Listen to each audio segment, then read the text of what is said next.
everyone, we're so excited to share some big news with you. After a lot of thought and plenty of late night chats, we've decided to change the name of our podcast. We want our name to reflect the wider range of conversations and topics we'll be bringing to you. What started in one direction has grown into something bigger, and our new name represents that expansion. You can still expect the same fun, honest conversations you know us for, and we will still cover daycare centers that have not been keeping up standards and all things related to childcare funding in our province. But now we will also be diving into even more topics that matter to us and hopefully to you. Thank you for being a part of this journey with us. Your support means the world to us, and we can't wait to keep growing, laughing, and learning together under our new name. Thank you from Joanne, Cash, and Sophia, Moms on Mics.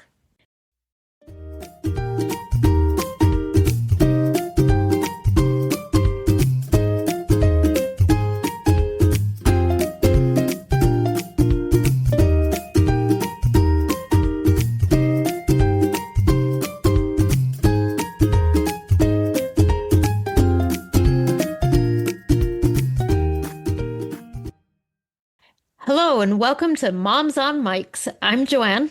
I'm Cash. And I'm Sophia.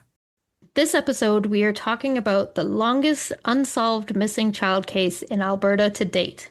Jeffrey Dupres vanished on April 24th, 1980, at approximately 1 p.m. in the town of Slave Lake, which is located 255 kilometers northwest of Edmonton. In 1980, the population of Slave Lake was 4,328. Jeffrey and his parents had just moved to Slave Lake in January of 1980 when his dad got a job with the local First Nations. His mom also began to work with the Indigenous parents and teachers at an organization called Education North. On April 24th, 1980, it was extremely hot that day, and there were two wildfires burning around Slave Lake. The town was drenched in smoke, with an orange sky looming overhead. One of the fires was close to a petroleum plant, which had emergency services worried, and a helicopter that was assisting with the fires had crashed, killing the pilot. Jeffrey was only 3 years old when he was playing in his front yard and got permission from his mom, 26-year-old Denise McKee, to go play with his friend Rodney next door. Please remember that parenting was a lot different back then. It was totally normal for a 3-year-old to go play with a friend next door. So please keep that in mind. Yeah, there's been a lot of backlash or like attacking of the mom on social media and stuff because obviously today parents wouldn't allow their 3-year-old to just go next door, but this was the 80s. That was normal, yeah. Right? So different. Yeah. So different in the 80s. Even me growing up was allowed to just go outside and do whatever I wanted. Yeah. As long as I was home by a certain time. Right. How old are you, Cash? 38. Oh, okay. So, yeah. Am I the oldest? How old are you? 46. Oh. Yeah, you're the oldest. No. Dang. That's all right. No, I'm 46 too. When's your birthday? December. Mine's in June. So I mean, I'm older than you? So yeah. No. Because in December I'm going to turn 47. Oh, yeah. Oh, okay. So you're the oldest. Yay. Ah. What year were you born? 78.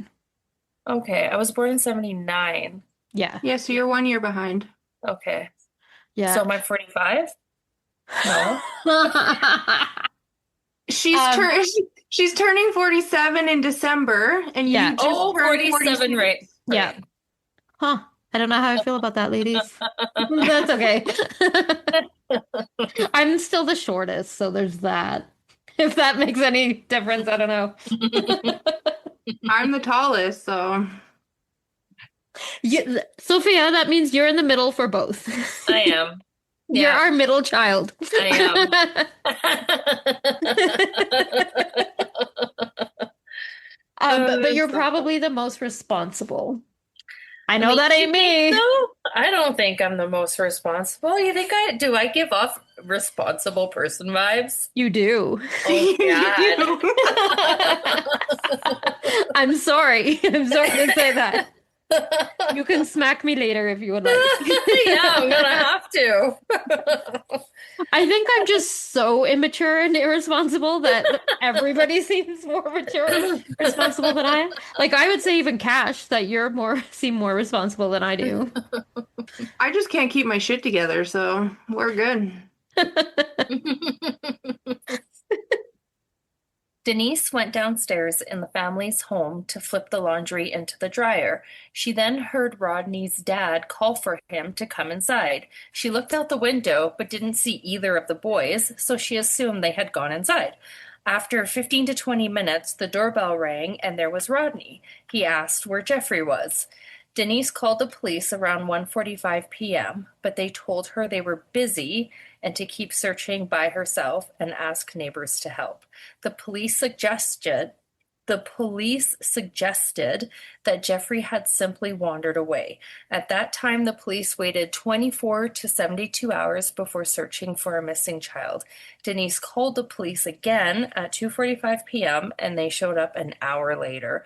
The community, however, reacted quickly and hundreds helped search for Jeffrey. The Dupres' home was 2 blocks away from the highway. Over 200 high school students and teachers showed up the next day to search, and local stores closed to help search. Can you imagine calling the police and them saying, Oh, yeah. I'm sorry that you have a 3-year-old missing, but we're busy. Yeah, that's What the 80s. fuck? Right?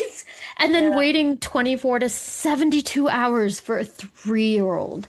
Like, I Yeah. understand it's the 80s. I understand the idea of like, yes, you're 3 and you can go play next door. That's totally fine. Whatever. I get that. But when they do go missing, 72 hours. Yeah, that's crazy to me. That isn't 3 days. Do you know how far they can wander in 3 days? Like, Yeah. and how much could have happened to them? Like, aside from anything nefarious, like anyone else coming in and taking them or anything, they could just themselves wander, especially close to a highway. Like, that's just fucking crazy. It is.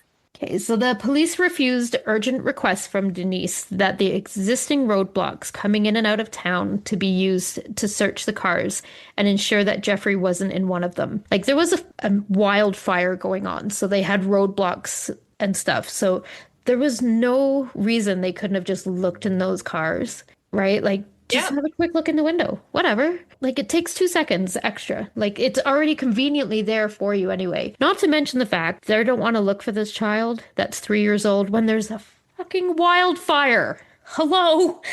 Like, Yeah. Yep. my God.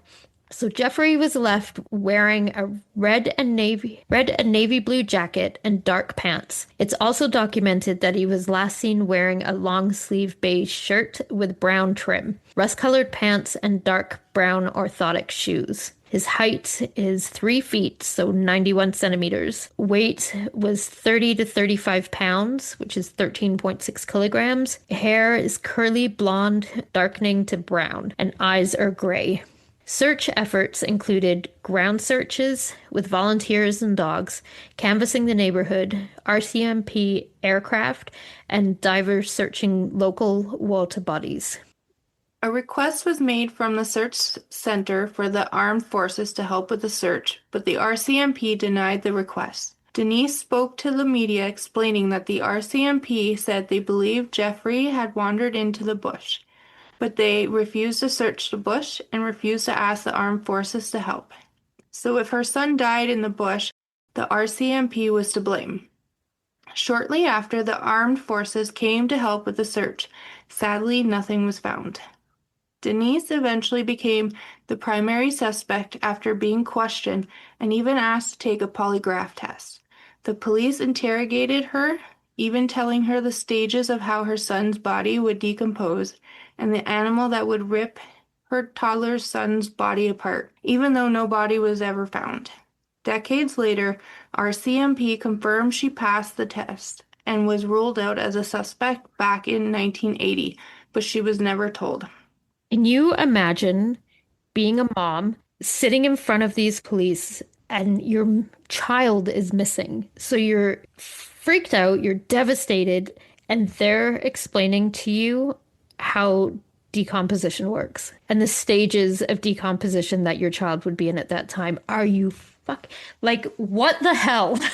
Like, Mhm. that is just, it's awful. Yeah. And for her to be the prime suspect, like, I understand that there are cases that the parents do kill the child, but to assume that right off the bat, the child is missing. You don't have a body. You don't have any evidence of a body. You should not be treated like, fair enough, keep her in mind as a suspect, but to be explaining that and how her son's body would be ripped apart by animal. That child is 3. That's just, it's sickening. Yeah, it's pretty sad. You know what it reminds me of? That show, it's on Netflix. Amy something is missing. She's Oh, off, the one that fell off the cruise ship, right? but supposedly fell off a cruise. Right, yeah. I Yeah. just watched that. I was like, I don't know how they did it though, because it looks like she just had kids, right? Because it's human trafficking. Right. And then but she was gay. She didn't even like guys. You don't have to like them to be No, but like forced to. how they did that, it's almost like the same thing because they accused the parents first because she was in the room. Yeah. I mean, it's hard to say, right? Like, I understand the last person that saw them would be like a prime suspect, right? I get that. But like, I'd like to know what the statistics are of parents that, like, of kids that are murdered or abducted. How many of them are done by their parents? I'd like to know what the statistics are that would make cops right off the bat think the parent. Like, wouldn't it be safer? You know, the parents aren't going anywhere. Like, they can't go anywhere. They've reported their child missing. They're not going to escape the country or flee the country and like hide, right?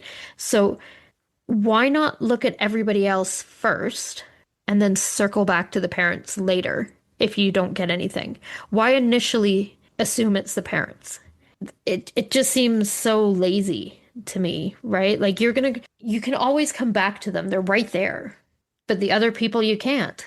But I feel like sometimes it's also common ground. Like how many kids do you see go missing here and it's usually their dad or their mom that's taken them. Yeah, but I think that those are normally in like situations where the parents are like split up, like they're separated or divorced, and it's like one wants custody over the other. I don't think that happens as often in families where the parents are together. Do you know what I mean? Am I Yeah, but explaining like it? Yeah. just kind of like a view though, right? Like society just Yeah. because they put it out there so much, it's just instinct. Just go for the parents. Yeah, it just seems like in this case, mom would be the last on your list, right? I mean, she has no history of alcohol or drug abuse or neglect. Like, there's nothing in the history that would make you think, oh, it's totally the mom. Nothing. Maybe they always look at parents or close family members first and then work their way down from there, right? Yeah. I mean, I don't know, Hey, maybe hindsight, right? Like, because now yeah, we know it's not them, so we're like, why would you look at them first? But maybe you're right. yeah, Maybe it's, who knows? yeah. There was no evidence of abduction or a struggle found. However, multiple witnesses back in 1980 said they saw a couple in a truck take Jeffrey. The truck was a 1978 or 1980 custom painted aqua or blue Chevy or GMC short box pickup with chrome bumpers and wheels.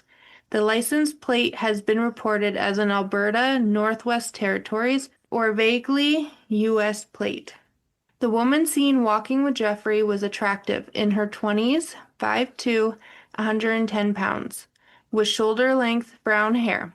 The driver was a man in his late 30s with a short reddish blonde hair and was clean-shaven. The woman enticed Jeffrey towards the truck.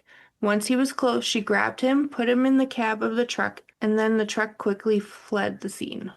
Do you think you could, if you were like a witness, could you guess No. someone's age?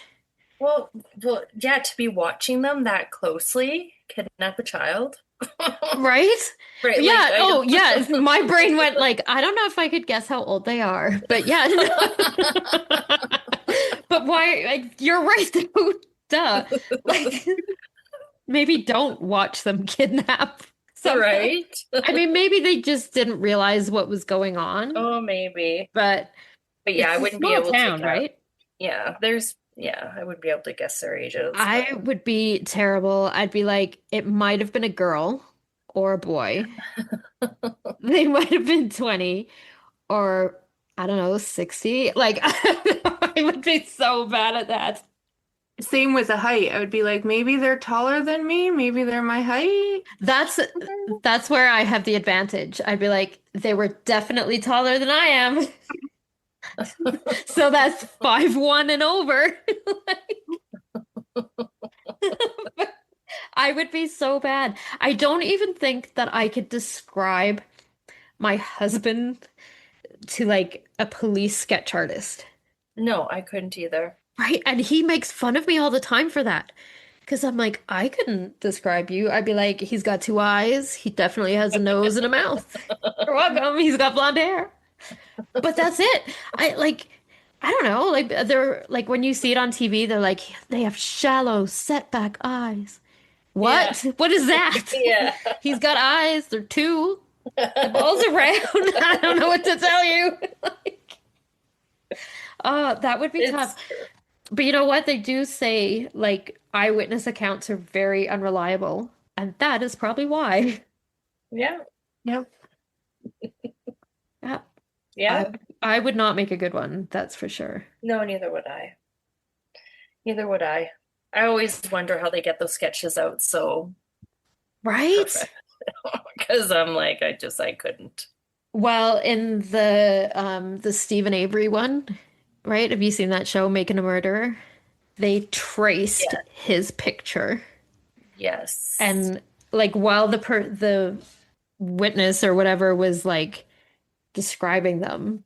Was it that one? It might not have been that case. No. Anyway, a case that I listened to recently, they traced over the guy's picture as, yes, it was Stephen Avery, and it was in the first thing that he went to jail for, that he was falsely accused of, and he spent hmm 18 years. Yeah, that's what it was. hmm And they traced over his picture as the lady was describing it, which was not at all what he looked like. Like this guy was, it was like a sexual assault case. The Uh-huh. guy was like 6 foot that like did the assault and like slender and like had very distinct features. Stephen Avery is like 5'2" Yeah. and chubby. And chubby. And yeah, and Yeah. she's like, yep, that looks like it because the guy, the sketch artist, it wasn't even a sketch artist, it was the cop.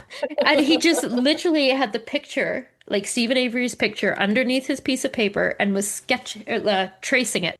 Like she had no idea that that's what he was doing. hmm How, like that's Dirty. just right? The witnesses that said they saw this happen was a mother and her two children. Law enforcement flew the three of them to Edmonton to undergo hypnosis to see if any more details could be coaxed out of them. However, nothing further came out of it. In 1995, a retired teacher from Saskatoon reached out to Jeffrey's father, claiming she had taught Jeffrey in the fourth grade. They did DNA testing, and sadly, it wasn't him. Denise had two more sons, Christopher Dupres, born in 1983, and Mark Dupres, born in 1987. The family has kept their search going. A reporter, Anna J. James, who once covered Jeffrey's case in the media and has since become a private investigator, offered to take on the file. There's a $5,000 reward being offered for information that leads to Jeffrey's whereabouts. There's also a Facebook page called What Happened to Jeffrey Dupres. Over the decades, age progression images were made in hopes of finding Jeffrey. It was also recently sent to the media by the Slave Lake RCMP. The RCMP began reviewing Jeffrey's file again in 2023, and investigators still believe, as they have continued over the past 40 years, that Jeffrey, who would now be middle-aged, is still alive. There are two reasons for this. One, RCMP say they have not come across a report of a deceased person or somebody without a background. Two, multiple witnesses back in 1980 said they saw Jeffrey being led by a woman into a newer blue Chevy or GMC truck. there was a man behind the wheel. To this date, they have been unable to locate that vehicle or the two people. Jeffrey would be now 47 years old.